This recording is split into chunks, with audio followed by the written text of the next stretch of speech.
राम इसलिए नहीं पूजे जाते कि उन्होंने कौशल्या की कोख से जन्म लिया। राम इसलिए पूजे जाते हैं कि वनवास देने वाली कैकेयी को भी उन्होंने कौशल्या वाला आदर दिया। राम इसलिए नहीं पूजे जाते कि जानकी जैसी देवी से विवाह रचाया। राम इसलिए पूजे जाते हैं कि अहिल्या जैसी समाज की ठुकराई हुई स्त्री को भी उन्होंने देवी कह के बुलाया।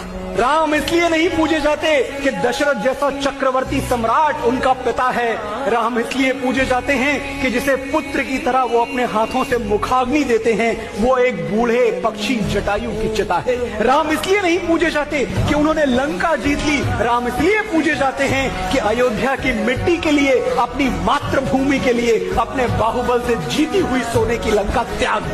साथियों, राम इसलिए नहीं पूजे जाते कि उन्होंने रावण की नाभि में तीर भेज दिया था। राम इसलिए पूजे जाते हैं कि उस प्रकांड विद्वान से जीवन की शिक्षा लेने के लिए उन्होंने लक्ष्मण को उसके चरणों में भेज दिया था।